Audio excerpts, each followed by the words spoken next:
We are now on air. Time for a total takeover. It's finally here. Welcome to a new episode. It's about to go down. Well, ladies and gentlemen, let's see what this takes me. Using an iPhone 12, and you know, for those that know me, I'm an Android dude, but testing something out, and today is that test. So, and speaking of tests, all of the people in college, on university campuses, and you're taking your finals, good luck and all that good stuff.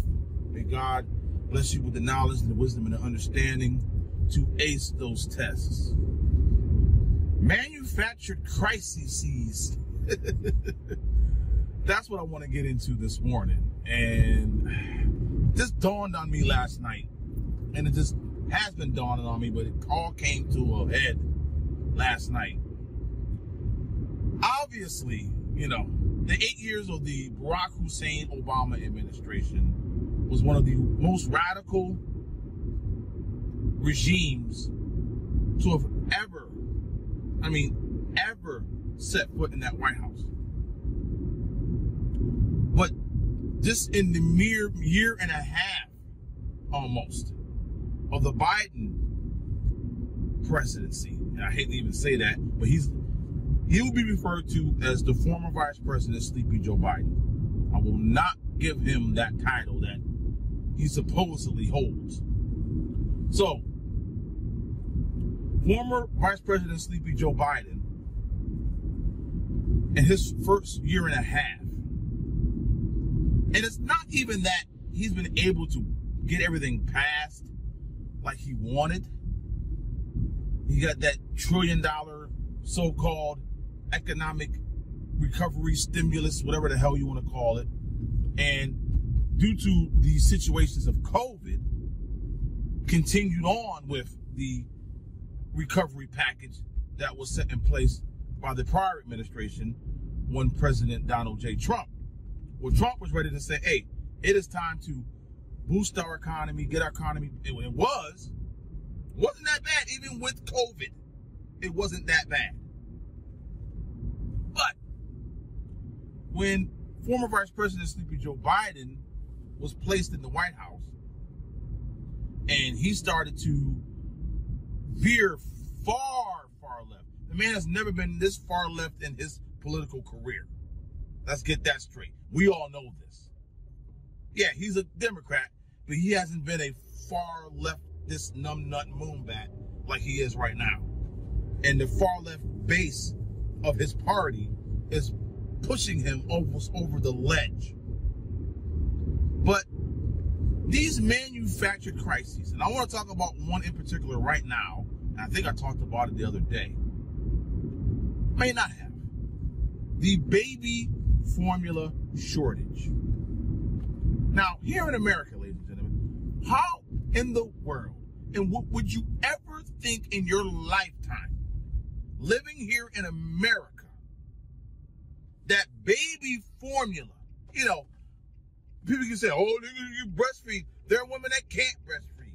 There are women that have infants who have special needs in regards to intake, milk, protein allergies, and all these other types of immunocompromised conditions that these young infants have, that they just can't go out and get a tin of Similac. They need a special kind of formula. And the fact that normal grade A baby formula is scarce right now, it's almost frightening.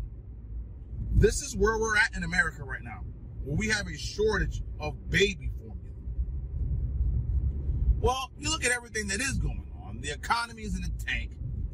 Gas prices are through the roof. And everything else that incorporates energy is being affected. And this inflation is, it's not 8.4, whatever the hell percent it is. Every economist knows it is at least in the teens, high teens, possibly in the low 20s. So this 8 point, whatever the hell they're touting, is just like the unemployment rate. Look between the lines, ladies and gentlemen. Look between the lines. Now, I'm not a conspiratorial type of person. I'm not. I really am not. I'm not just gonna just say something and not have at least one or two sources to back me up. But you look at the situation, okay, with a baby formula shortage. Number one, the federal government and the Biden administration is doing absolutely nothing to curb this shortage. Nothing. They finally came out and said something about it, I believe yesterday. But we're going to do everything we can. And this, no, you're not. You're doing absolutely nothing. Okay? Because if you were doing something, then mothers who are in need, families who are in need, these little babies that are in need, wouldn't be struggling to find the formula they need. And isn't it ironic, ladies and gentlemen? It could just be a complete and utter coinkydink, but once again, my non-conspiratorial side is coming out. Here we are in this midst of this Dobbs leak from the Supreme Court in regard to possibly overturning Roe v. Wade, and the left going completely nuts. And somehow thinking that if this is even overturned, that abortion is going to be completely illegal in America, which it won't be. It may be tough for you to, down the line, you somehow didn't realize you were pregnant, but then realize, 3-4 months down the line, that baby's heartbeat is bumping and saying, hey, hello, world. I got a few more months to cook in here, but I'm coming. That innocent life that you're about to take. Just, don't want to go there right now. And I don't want to get upset. But, for these individuals, it is, I just really believe it is not a coincidence that we're in this abortion debate, the killing of innocent life in the womb, and some of these individuals trying to push bills, like in California, 30 days after the baby is born. That's infanticide, ladies and gentlemen. Infanticide. But here we are in the midst of this abortion debate and the killing of innocent life in the womb. And now we have babies' lives that are on the line with this baby formula shortage. Coincidence? And I don't hear anyone on the left, screaming and yelling and saying, hey, we need to do something about this because innocent babies' lives are on the line here. I hear nothing. Crickets. No, let's talk about the LGBTQ plus, ladies and gentlemen. And I try not to talk about that alphabet mafia as much as I possibly can. But read between the lines, ladies and gentlemen. Read between the lines. Look at the bill that they're trying to pass in regards to abortion. But it's laced, intertwined, and has all of this verbiage in regards to LGBTQ plus, AEIOU. Why is that? Why all of a sudden now the LGBTQ plus wants to hop on the abortion debate that has nothing to do with them? And now they're talking about interracial marriage and same-sex marriage. Abortion has nothing to do with taking away out the rights of you getting married. It is law in most, I don't know if it's federal law. Is it federal law? Not certain. But I guarantee you it's law in most states across this country. And as far as same-sex marriage, as a Christian, obviously, I support, I uphold, and I hold into the highest regard marriage between man and a woman, because that's what God and our Lord and Savior Jesus Christ so eminently portrayed and let us know that this is what a marriage is and what it should be. Now, same-sex unions, okay, even though it's not signed off on by God, I would even give you some leeway on that and let you and God handle that on your judgment day. But abortion, the killing of innocent babies in the womb, and the left wanting, after 30 days of it being born, want to kill it, has nothing to do with same-sex marriage, interracial marriage, LGBTQ rights, has nothing to do with that at all. But now we have the left and the alphabet mafia, the LGBTQ plus AEIOU, somehow camping on to these somehow rights being taken away through abortion. Okay. What is their end game, ladies and gentlemen? What is their end game? I know what their end game. Fear-mongering, number one. Placing anyone in opposition of the agenda, the indoctrination that's being pushed in our schools on the youngest of the young. Please, individuals, and these whacked out, who don't even know what they call themselves, not even going to go down that route, but these wackadoos who are going to call me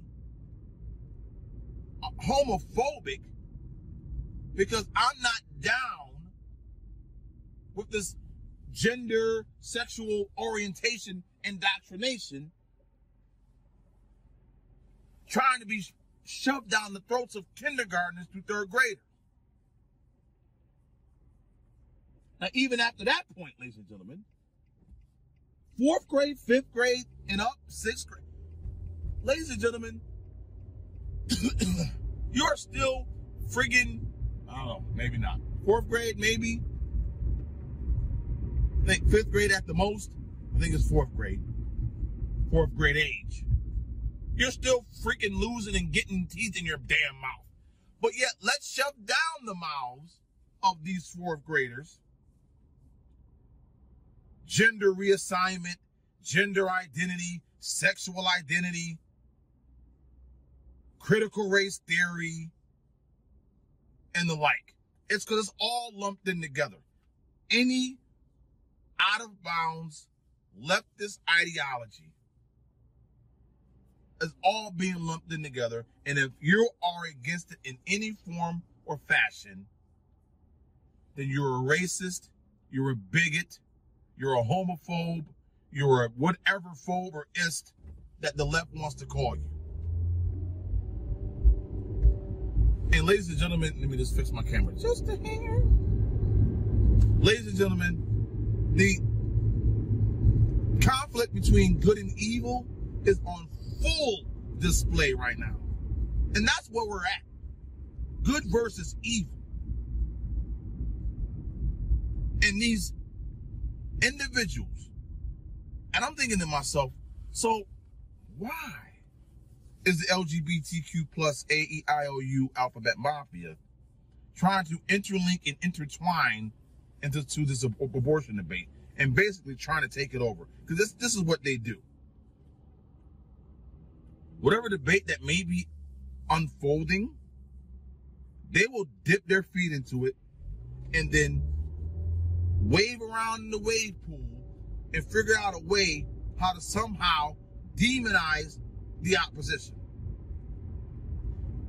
Because ultimately, what is their end game? What is their end game, ladies and gentlemen? I want someone to sit down with me from the LGBTQ plus AEIOU alphabet mafia and explain to me. Don't give me this bull BS about a child having certain feelings, about a child wanting to be a different gender, multiple genders.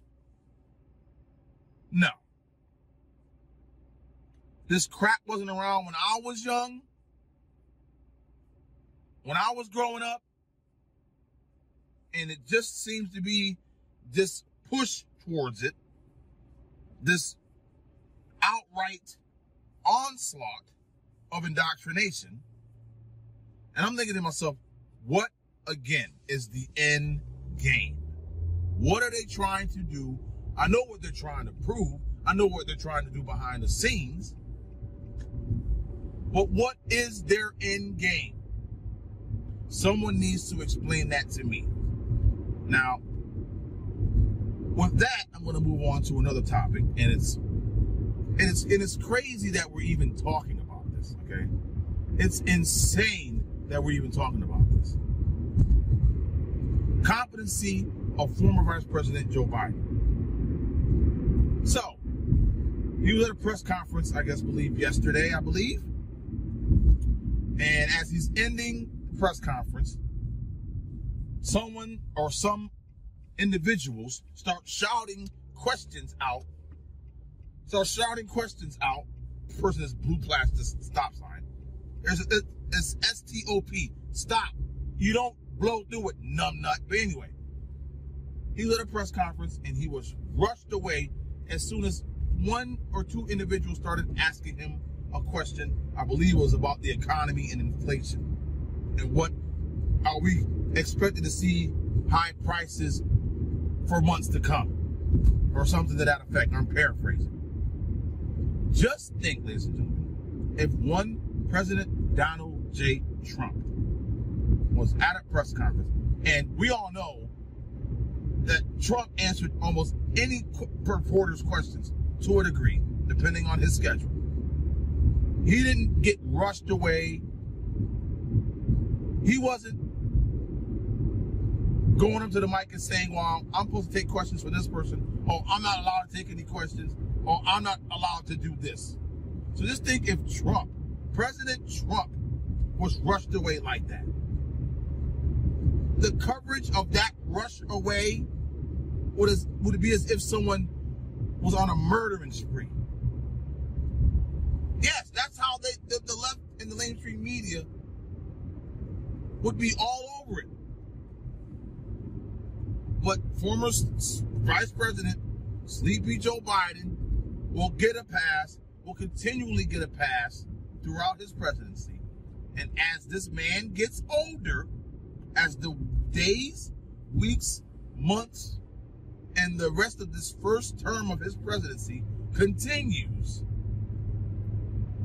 his cognitive delay will only get worse. And no one from the left either wants to recognize it, doesn't want to even converse about it, have a conversation at all.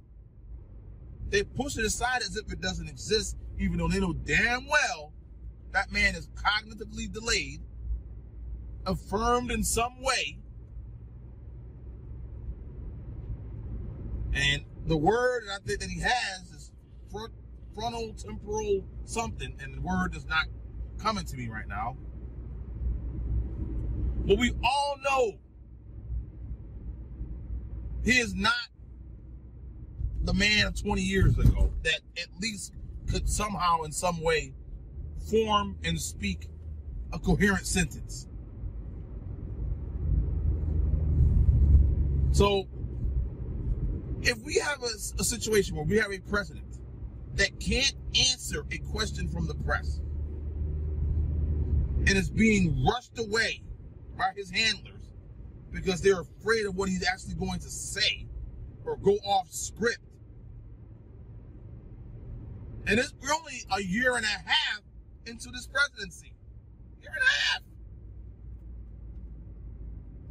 What in the world are we in store for going forward? It's not looking good, ladies and gentlemen. It is not looking good at all. I know I took a lot of time up for my portion of the show today, in regards to the abortion debate and the LGBTQ plus AEIOU mafia trying to take over that debate. But I needed to talk about former Vice President Sleepy Joe Biden in his current cognitive delayed state that he's in right now. And what does that mean for our country going forward? I guess we'll have to wait and see, unfortunately. And I'm going to end with what I started to talk about, the baby formula shortage. Posted on social media, I believe yesterday. What America are we living in where we have a baby formula shortage? Till next time, peace. Be able to even pass them, number one. Number two, I think that, they're not focused. All they're focused on, understandably, is the problem they're facing. They get a 5.5% raise, an average raise in their salaries, and yet inflation exceeds that. And they look around the world, and they know that a lot of it's extremely complicated. And so they're frustrated, and I don't blame them. I really don't blame them. There's a lot we have to do. But you know as well, I shouldn't say you, I think what I have to do is explain in simple, straightforward language what's going on. Like, the reason why 30% of the inflation last year is because automobiles cost more. Why did they cost more? They couldn't get the computer chips to make them. Why do you believe so many Americans believe that your administration is not doing enough to combat inflation? And do you believe that you and your administration bear some measure of responsibility for the inflation that we're seeing across the country? First is we're in power. That's the first thing. And you justifiably right, we control all three branches of the government. Why don't you wake up and smell what you shoveling? If I said it, I meant it. Bite my tongue for no one, for no one. So here are the facts. There is no doubt that the deficit has fallen under President Biden so far. It was about $3.1 trillion under President Trump in fiscal 2020. It was about $360 billion lower than that, so about $2.8 trillion in fiscal 2021, mostly under President Biden. But even with that $360 billion decline, Brianna, experts I spoke to still scoffed at the idea that President Biden is personally responsible for having reduced the deficit. In fact, one advocate of deficit reduction, Mark Goldwein of the Committee for Responsible Federal Budget, told me that this claim is almost bizarro world, a reversal of reality. Why? Well, because the deficit was expected to fall by more than $360 billion at the time President Biden took office. In fact, at the time, the nonpartisan Congressional Budget Office had projected that the deficit would fall by more than $870 billion in 2021 if President Biden did not implement new policy. Then President Biden came in and, like most presidents, Brianna, did new policy. There's a $1.9 trillion pandemic relief bill. There was a big bipartisan infrastructure bill. There was an expansion of food stamp benefits. Whatever you think of all those policies, they all cost money. So there ended up being less deficit reduction than expected. Now, President Biden likes to cite a certain economic research firm called Moody's Analytics. Here's what a senior director at Moody's, Dan White, told me last week. He said, the actions of the administration and Congress have undoubtedly resulted in higher deficits, not smaller ones. It is encouraging that the administration has proposed some initiatives to bring down the deficit, but so far, none of those initiatives has been seriously considered. Now, Brianna, people might still be confused. So if President Biden's actions have made the deficit higher than it otherwise would be, how has the deficit still fallen at all under President Biden from the end of the Trump era? In short, it's because of temporary pandemic spending. It was scheduled to expire, and it has expired. Basically, there was an explosion of short-term spending in Trump's last year because of pandemic relief programs, and tax revenue collapsed because the economy crashed. The deficit hit a record $3.1 trillion. That was more than triple what it was the year prior. But because a lot of that 2020 spending was short-term, the deficit was almost certainly going to fall in the coming years, no matter who was president. And so, again, it did end up falling in 2021. But, again, it was by less than expected. If I said it, I meant it. Bite my tongue for no one, for no one, for no one. All right, y'all. Y'all ready to feel this one? Y'all ready to feel this one? I need to hear some noise. Make some noise. This track right here, produced by my man Kronos. Yeah. Here we go. dressed with the ink still visible. Police still looking for the party that's responsible.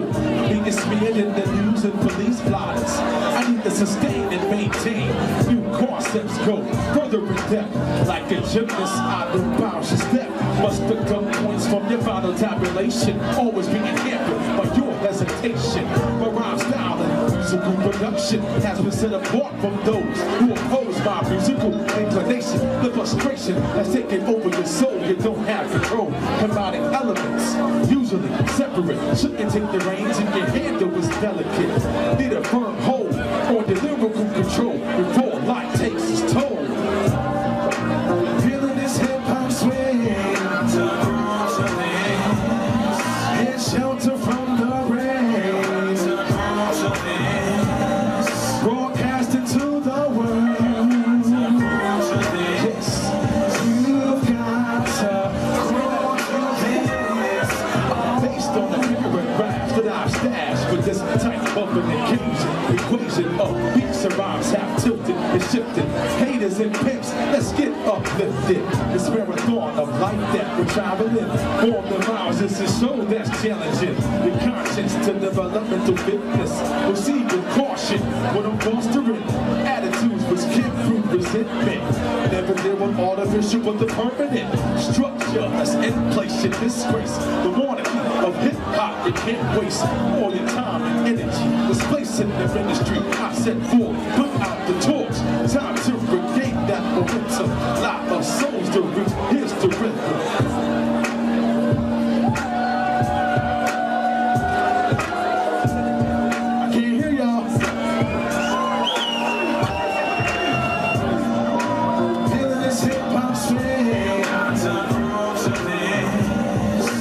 Shelter from the rain. Side to side, y'all.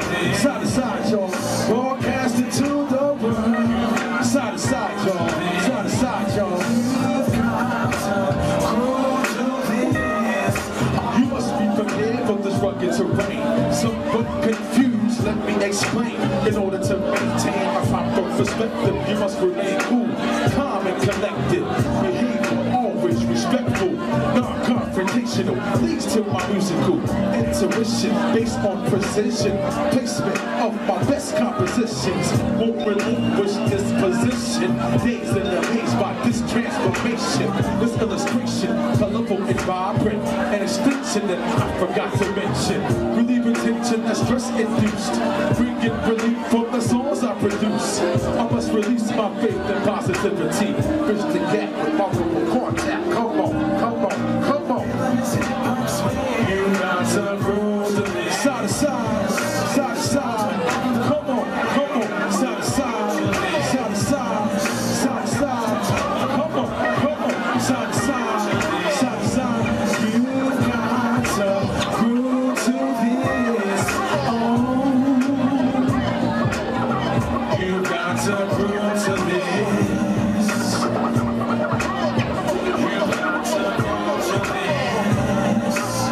Are y'all grooving to this or what? Can I hear y'all or what? Make some noise!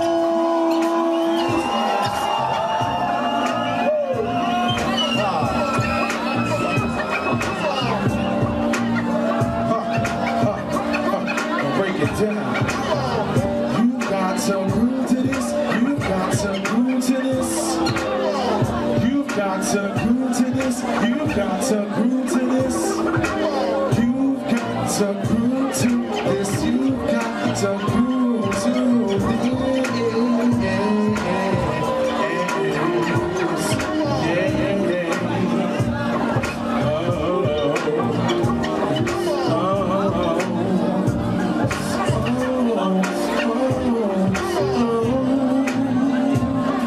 Chief, my man Kronos, yeah, feeling music, food for your soul, volume 3, get the CD.